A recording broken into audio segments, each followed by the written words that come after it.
अपने गांव के तालाब का सुंदरीकरण कर सकते हैं? क्या हम वृक्षारोपण में अपनी भूमिका अदा कर सकते हैं? क्या हम जो कुआं सूख गया उसको फिर से जिंदा कर सकते हैं? हम गांव के बंधे बना करके पानी को रोक सकते हैं? हम जगह जगह नल जहां पानी बह रहा है वहां सोखता बना करके उसके पानी को नीचे ले जा सकते हैं? जो कुछ भी कर सकते हैं अपने गांव के लिए जन सहभागिता के आधार पर देश के लिए, उसको करने में हम अपनी भूमिका अदा करनी चाहिए। शिक्षा, सबके लिए शिक्षा हो। पंडित दीनदयाल उपाध्याय जी का हम लोग जीवन वृत्त पढ़ते हैं और उसमें पता चलता है कि उन्होंने शिक्षा के क्षेत्र में एक नई क्रांति किया और जो 0 नंबर पाने वाले बच्चे थे उनको पढ़ाते थे। हमारे भी गांव में, हमारे भी देश में, हमारे भी प्रदेश में, हमारे पूर्व में, हमारे टोले में शिक्षा के क्षेत्र में हमारी भूमिका क्या हो सकती है? सरकार तो कह रही है, सरकार कर भी रही है।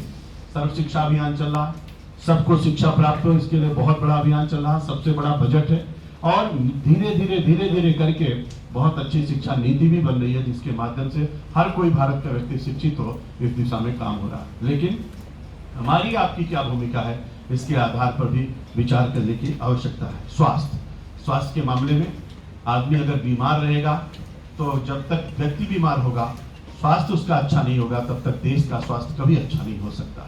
इसलिए प्रधानमंत्री ने एक बड़ी योजना, जिसको आप मोदी केयर के नाम से जानते हैं, जिसको आप आयुष्मान भारत के नाम से जानते हैं, उन्होंने कहा इस आयुष्मान भारत की योजना के तहत एक नए भारत का निर्माण होगा। अब कोई भी व्यक्ति बीमारी से नहीं मरेगा, पैसे के अभाव में नहीं मरेगा।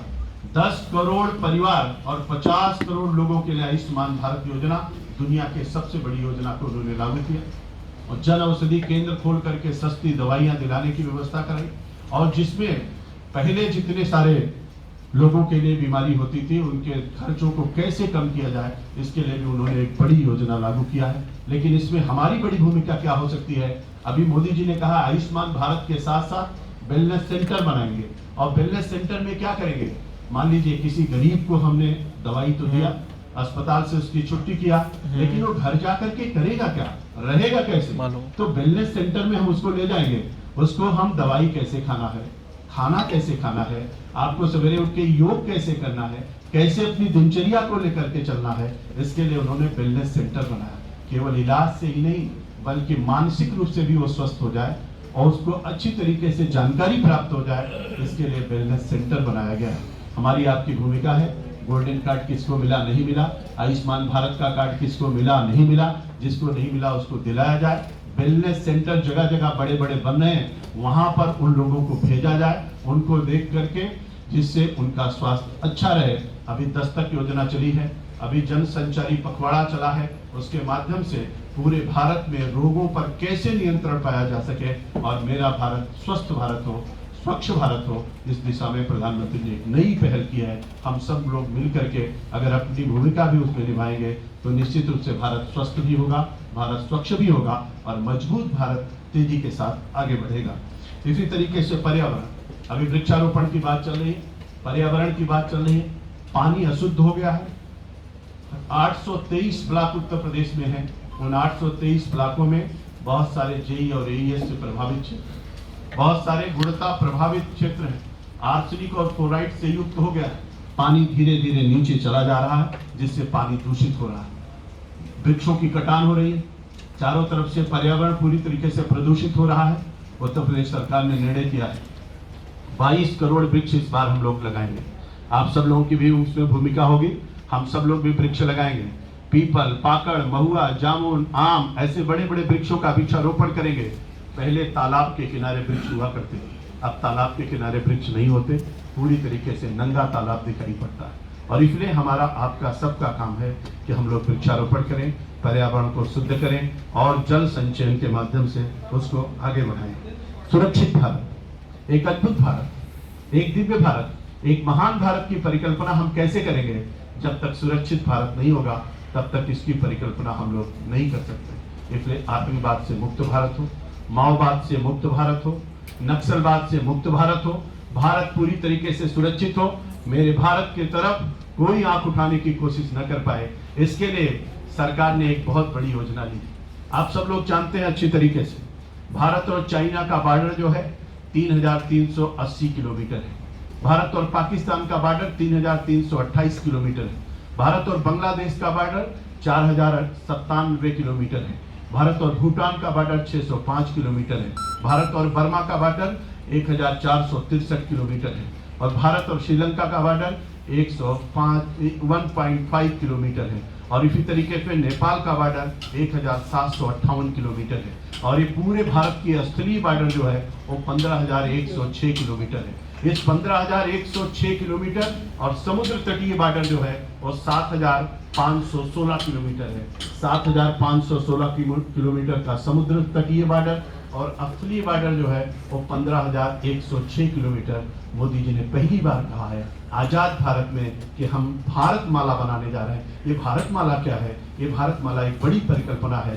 भारत के बॉर्डर पर पाकिस्तान ने रोड बना दिया, चाइना ने रोड बना दिया, बांग्लादेश ने रोड बना लिया, लेकिन भारत ने आज तक रोड नहीं बना पाया था। लेकिन नए भारत के निर्माण में आदरणीय नरेंद्र भाई मोदी जी ने भारत माला बना रहे हैं, यानी भारत के चारों तरफ 4 लेन और 6 लेन की रोड बन रही है। दूसरी बड़ी बात है सागर माला। भारत माला के साथ साथ सागर माला आतंकवादी समुद्र के में तैरता हुआ आता है, बंबई के ताज होटल पर हमला करता है, हमला करके चला जाता है, हम आप कुछ नहीं कर पाते। मोदी जी ने कहा अब सागर के रास्ते से जो आएगा उसी समुद्र में उसकी कब्र बना दी जाएगी। इसलिए सागर माला बन रहा है। थोड़ी थोड़ी दूर पर बंदरगाह बनाया जा रहा है। एक तरफ भारत माला हो रहा है, एक तरफ सागर माला हो रहा है। मेरा भारत, नया भारत, कितना सुरक्षित भारत हो रहा है आप कल्पना करिए। इसीलिए नए भारत में कहा गया सर्जिकल स्ट्राइक होगी, एयर स्ट्राइक होगी, कोई मेरी तरफ देखेगा तो ईंट का जवाब पत्थर से दिया जाएगा। और इसलिए नए भारत के निर्माण में बड़ी भूमिका है। नक्सलवाद के अंत करने के लिए, माओवाद का अंत करने के लिए, आतंकवाद का अंत करने के लिए ऑपरेशन क्लीन चलाया गया है। ऑपरेशन क्लीन चल रहा है और कितने आतंकवादी मारे जा रहे हैं। और दूसरा ऑपरेशन ऑल आउट चल रहा है। एक तरफ ऑपरेशन ऑल आउट है, एक तरफ ऑपरेशन क्लीन है। आंतरिक दृष्टि से और बाह्य दृष्टि से, दोनों दृष्टि से भारत को सुरक्षित करते हुए नए भारत के निर्माण में एक शक्तिशाली भारत, एक सुरक्षित भारत की परिकल्पना को आदरणीय प्रधानमंत्री जी ने साकार रूप देना शुरू कर दिया है। और इसीलिए जो बाह्य की सुरक्षा है वो तो प्रधानमंत्री जी सागर माला, भारत माला के माध्यम से कर रहे हैं, लेकिन आंतरिक सुरक्षा में हमारी आपकी सबकी बड़ी भूमिका हो सकती है। आंतरिक सुरक्षा की दृष्टि से लोगों के अंदर जागरण करना, जागरूक करना, लोगों को राष्ट्रवाद से जोड़ना। आतंकी आते हैं, कहाँ छुपते हैं, कहाँ रहते हैं, क्या क्या गतिविधियां करते हैं। अभी एक मदरसे पर छापा मारा गया, कितने सारे असलहे मिले। ऐसे आप देखेंगे, आपको दृष्टि रखना है किस थाने क्षेत्र में कहाँ क्या हो रहा है, आपको देखना पड़ेगा। और इसलिए आंतरिक सुरक्षा की दृष्टि से हमको, आपको, सबको सचेत होना पड़ेगा। एक एक बिंदु पर ध्यान रखना पड़ेगा। देख करके मुंह नहीं मोड़ना है, मोदी जी के साथ चलना है, एक कदम से कदम मिला करके चलना है। इसलिए आंतरिक और बाह्य दोनों दृष्टियों से भारत को सुरक्षित भारत बनाना है। लोग धर्म परिवर्तन के नाम पर, लोग विभिन्न क्षेत्रों में नकली नोटों के माध्यम से, नशीली पदार्थों के माध्यम से, बहुत सारी चीजों के माध्यम से हमारे भारत को अस्थिर करते हैं। ये नशीले पदार्थ आ कहाँ से रहे, ये जाली नोट कहाँ से आ रहा है, ये असलहे कहाँ से आ रहे हैं, ये व्यवस्थाएं कहाँ बन रही हैं। आखिर में किसी न किसी क्षेत्र में तो लोग रुकते हैं, किसी न किसी क्षेत्र में रहते हैं। तो हमारी आपकी सबकी भूमिका बनती है कि हम लोग आंतरिक दृष्टि से भारत को सुरक्षित भारत बनाएं और बाह्य दृष्टि से जो सुरक्षा हो रही है उसकी भी परिकल्पना को साकार करें। दोनों दृष्टियों से भारत को सुरक्षित भारत बनाते हुए एक नए भारत के निर्माण में अपनी भूमिका को अदा करने की आवश्यकता है। इस दृष्टि से हम आगे बढ़ेंगे और सांस्कृतिक दृष्टि से एक समृद्धशाली भारत। सबसे बड़ी बात है कि ऋग वैदिक कालीन से लेकर के आज तक अगर दुनिया के अंदर भारत की संस्कृति का पूरे विश्व के अंदर आज पहचान बनी हुई है। और जब स्वामी विवेकानंद ने 13 सितंबर 1893 को पहला भाषण जब किया और दूसरा भाषण 14 सितंबर 1893 को किया था, तीसरा भाषण उन्होंने 19 सितंबर 1893 को और अंतिम भाषण 27 सितंबर 1893 को जब किया तो उसमें सबसे बड़ी बात जो थी वो हमारे धर्म के साथ साथ जो सांस्कृतिक परिभाषित किया उसी के आधार पर दुनिया ने कहा कि वास्तव में सर्वश्रेष्ठ संस्कृति कहीं की है तो भारत की है। और जब स्वामी विवेकानंद नीचे उतरे तो पूरी दुनिया उनके पीछे चलने के लिए मजबूर हो गई। और अटल बिहारी वाजपेयी गए थे, आप सब लोगों को पता होगा, जिनेवा का भाषण तो आप लोगों ने सुना, लेकिन अटल जी व्हाइट हाउस में गए थे और व्हाइट हाउस की जो लाल कारपेट होती है उसमें वहां का राष्ट्रपति चलता है। लेकिन वहां पर जब अटल बिहारी वाजपेयी गए तो अटल जी बीच में चल रहे थे। उस समय बिल क्लिंटन वहां के राष्ट्रपति थे, वो बगल बगल चल रहे थे। ऐसा लग रहा था कि दुनिया का कोई महान नेता जा रहा है और बगल से कोई बच्चा चला जा रहा है। अंदर जाने के बाद उन्होंने भाषण दिया तो लास्ट में अपने भाषण के उन्होंने सर्वे भवन्तु सुखिनः सर्वे सन्तु निरामया सर्वे भद्राणि पश्यन्तु मा कश्चित् दुर्भाग्यं की लाइन बोली तो दुनिया ने एक बार फिर कहा कि वास्तव में सर्वश्रेष्ठ संस्कृति कहीं की है तो भारत की है। संस्कृत हमारी पूंजी है, संस्कृति हमारे समृद्धि का आधार है, संस्कृति हमारे संस्कार का उद्गम स्थल है और संस्कृति पूरी दुनिया के अंदर भारत की अलग पहचान बनाता है। इसलिए सांस्कृतिक दृष्टि से हमारी समृद्धशालीता बनी रहे, उसमें हम सब की जो भूमिका है उसको निर्वाह करते हुए अपनी संस्कृति पर कोई ठेस ना आने पाए, उसको लेकर भी चलने की आवश्यकता है। इसलिए नए भारत के निर्माण में इन बिंदुओं पर ध्यान रखते हुए अगर हम आगे बढ़ेंगे तो निश्चित रूप से नया भारत कल को मिलेगा हमको। बड़ी बात है आधार पर उनके सहयोग के आधार पर भारत के नए भारत के निर्माण में उनका योगदान ले सकते हैं। ये हमारी आपकी सबकी एक बड़ी भूमिका है। और इसलिए मोदी जी ने कहा कि जब 125 करोड़ का भारत एक एक कदम आगे बढ़ेगा तो भारत 125 करोड़ कदम आगे बढ़ जाएगा। और इसलिए जनशक्ति जो भारत की है, दुनिया का जो दूसरा सबसे बड़ा देश हमारा भारत है, उसकी सबसे बड़ी पूंजी है, यहाँ की ताकत है, यहाँ की जनशक्ति।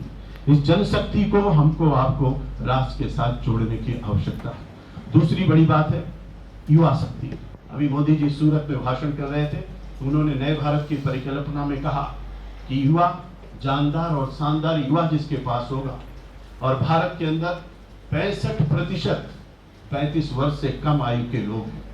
अब आप कल्पना करिए 800 मिलियन लोग जिस भारत में युवा हो, भारत के पुनर्निर्माण में उनकी भूमिका निश्चित करना, युवाओं को संस्कारित करना, युवाओं को वैचारिक आधार पर सुदृढ़ करना, युवाओं को रोजगार से युक्त करना, युवाओं को स्किल डेवलपमेंट के माध्यम से उनको उस दिशा में प्रेरित करना और सबके अंदर राष्ट्रभाव की भावना को भर देना, हम सबकी ये बड़ी भूमिका है। हम उनके अंदर कैसे इन भावनाओं को भर सकते हैं।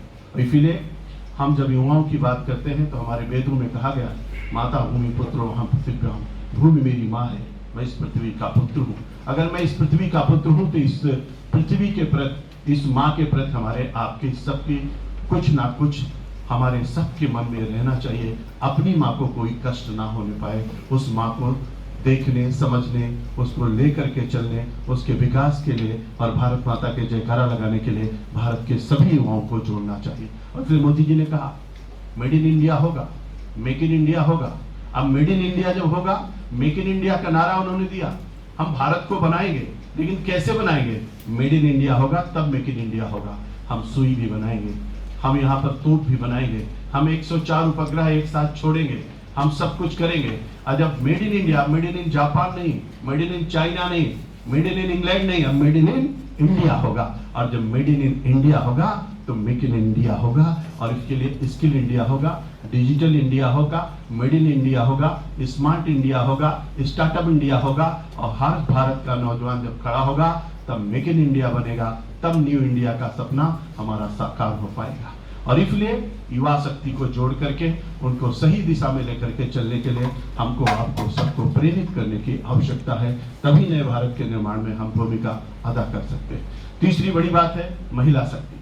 आधी आबादी भारत की है। महिलाओं को लेकर के आदरणीय नरेंद्र भाई मोदी ने कई बार कहा, जब वो भाषण कर रहे थे तो उन्होंने कहा था, अभी पार्लियामेंट में बोल रहे थे तो उन्होंने, आपने सुना होगा, उन्होंने कहा महिलाओं को आगे बढ़ाएंगे और बढ़ा कर रहेंगे। उन्होंने कहा बढ़ाएंगे और बढ़ा करके रहेंगे। इसीलिए बेटी बचाओ बेटी पढ़ाओ की योजना उन्होंने लागू किया। इसीलिए उन्होंने कहा रक्षाबंधन को सुरक्षा बंधन बनाया। इसीलिए सुकन्या योजना उन्होंने लागू किया। इसीलिए इंद्रधनुषी योजना उन्होंने लागू किया। इसलिए हमारी बहन को कोई कष्ट नहीं होना चाहिए, इसके लिए उज्ज्वला योजना उन्होंने दिया। इसीलिए हमारा कोई परिवार अंधेरे में न रहे, सौभाग्य योजना दिया। इसीलिए जितना आवास दे रहे हैं उसमें कह रहे हैं कि हमारी जितने आवास प्रधानमंत्री के बनेंगे उसमें मैक्सिमम आवास बहनों के नाम पर होगा, यानी महिलाओं के नाम पर होगा। यानी आधी आबादी अगर कहीं छूट गई तो हम कभी भी भारत के नए भारत की कल्पना नहीं कर सकते। इसलिए जनशक्ति होगा, युवा शक्ति होगा और इसके साथ साथ महिला शक्ति होगी। और इन तीनों शक्तियों के बाद एक चौथी बड़ी शक्ति है जिसको हम लोग कहते हैं कृषि शक्ति। अब कृषि शक्ति के लिए, किसानों के लिए, इसके दो पार्ट हैं, एक है कृषि और एक है किसान। और इन दोनों पार्टों को अच्छी तरीके से लोग कहते हैं किसान हमारा भगवान है। आजादी से लेकर के अभी तक लोग कहते रहे कि किसान हमारा भगवान है, लेकिन किसान हमारा भगवान है, उस किसान को कैसे समृद्धशाली बनाया जाए, किसान को कैसे आत्मनिर्भर बनाया जाए, किसान को आय को दोगुना कैसे किया जाए, इसके बारे में किसी ने नहीं सोचा। लेकिन नए भारत की परिकल्पना में अगर किसी ने सोचा तो नरेंद्र भाई मोदी ने सोचा कि किसानों के आय को दोगुना कैसे किया जाए। और इसलिए एमएफसी अभी जारी हुई, आप लोगों ने देखा होगा, हर उपज को 2 से 2.5 गुना मूल्य उसका बढ़ा दिया गया। और इसके साथ नीम कोटेड यूरिया उन्होंने लागू कर दिया। इसके साथ जो सबसे बड़ी बात है, अभी किसान सम्मान निधि आप लोगों ने सुना, देखा और लोगों के खातों में पहुंचा। आपने सुना होगा देश आजाद हो गया, सरकारें बन गई, सांसद और विधायक हो गए। महेंद्र सिंह माइक पे खड़े होकर भाषण किए। वोट किसने दिया? वोट दिया किसानों ने, वोट दिया गांव के लोगों ने, वोट दिया महिलाओं ने, युवाओं ने। लेकिन सांसद निधि तो हो गई, विधायक निधि हो गई, लेकिन किसान निधि कभी नहीं हुई।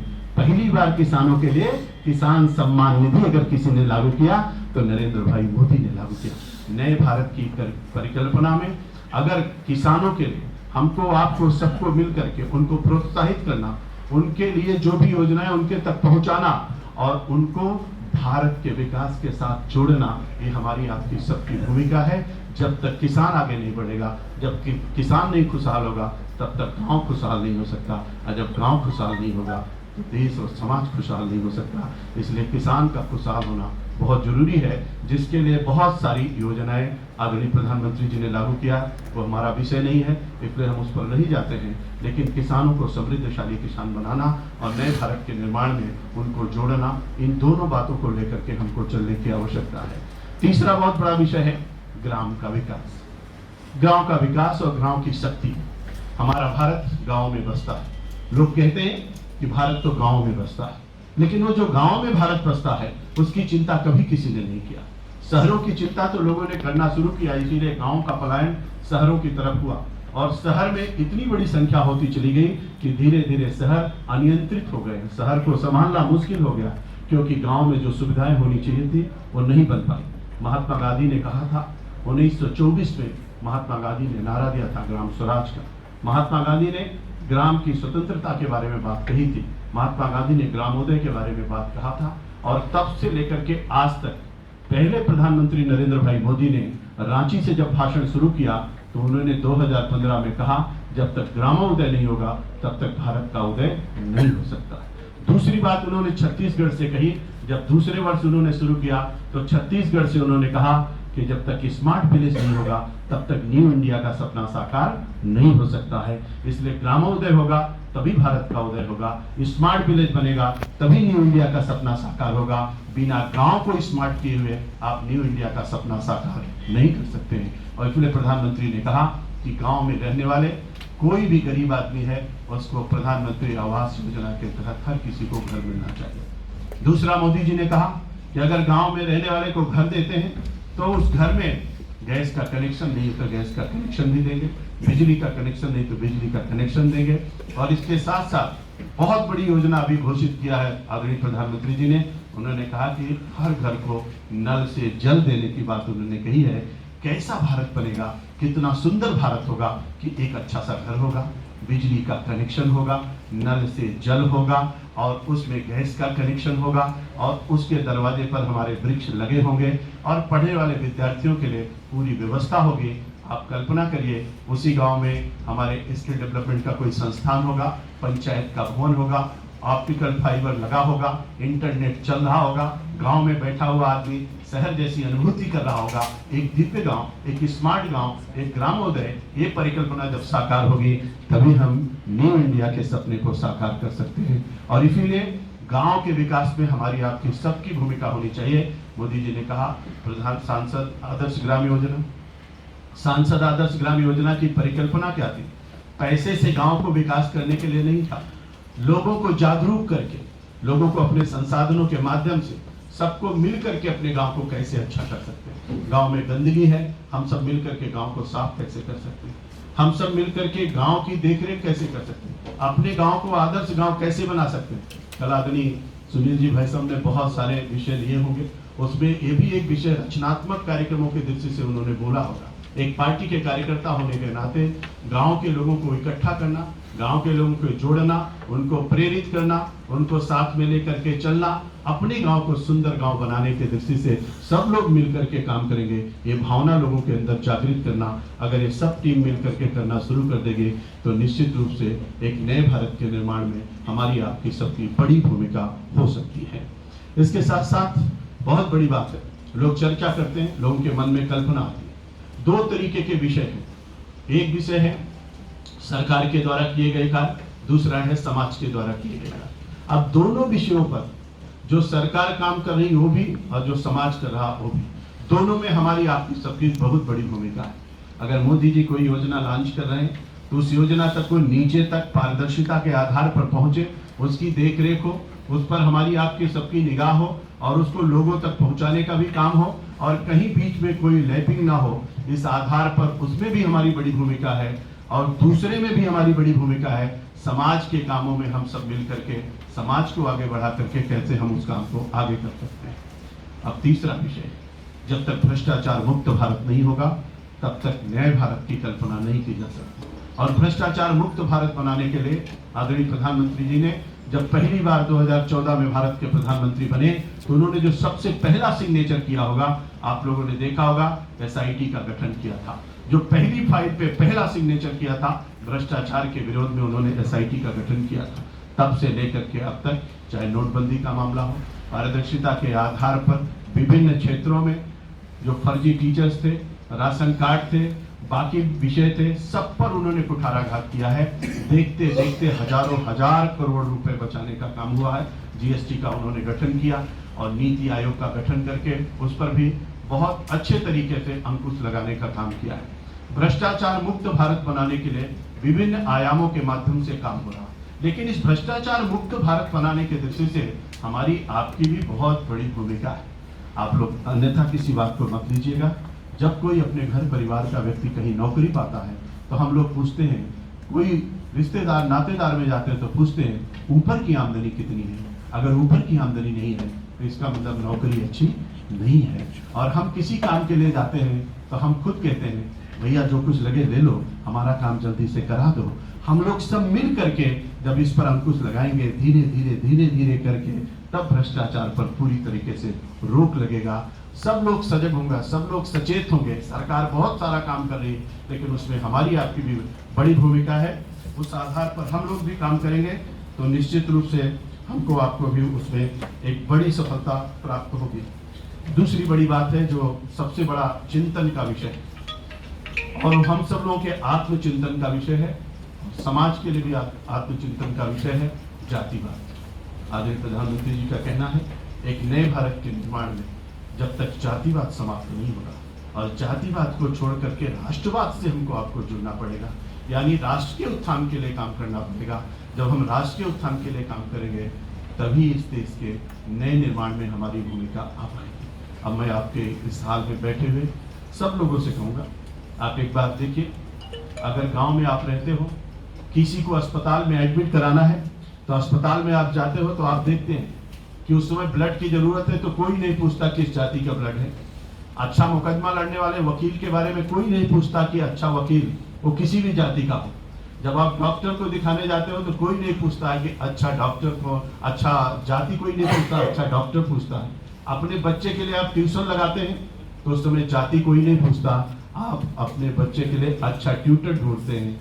आखिर में जाति कहाँ पर आकर के खड़ी हो जाती है। और इसलिए मोदी जी ने कहा कि जाति से भारत को मुक्त कराना पड़ेगा, जातिवाद से मुक्त कराना होगा। और ये जब मुक्त होगा और राष्ट्रवाद से लोग जुड़ेंगे तो निश्चित रूप से हम लोगों को सफलता प्राप्त होगी। एक और विषय है वोट बैंक और तुष्टीकरण। वोट बैंक और तुष्टीकरण उस समय पंडित दीनदयाल उपाध्याय जी ने कहा था, आज भी कहते हैं, वोट बैंक और तुष्टीकरण के लिए नहीं, सबका साथ, सबका विकास और सबका विश्वास। और इसलिए तुष्टीकरण किसी का नहीं, काम सबके लिए होगा। और इसलिए इस पर आधारित हमको आपको भी जो परिकल्पना है उसको छोड़ करके नए भारत के निर्माण में एक नई भूमिका अदा करने की जरूरत पड़ेगी। नए भारत के निर्माण में नई भूमिका अदा करने के साथ साथ गरीब मुक्त भारत, गरीबी से मुक्त भारत कराने के लिए आदरणीय प्रधानमंत्री ने बहुत सारी योजनाएं चलाई हैं और उन योजनाओं को, जन कल्याणकारी योजनाओं को जन जन तक पहुंचाने के लिए हम सब भी प्रयासरत हैं। आप सब लोगों की भी उसमें बड़ी भूमिका है। जो योजना जिसके लिए है उसके तक पहुंच जाए। अगर गरीबी से भारत मुक्त हो गया, जो अंत्योदय की कल्पना पंडित दीनदयाल उपाध्याय की थी कि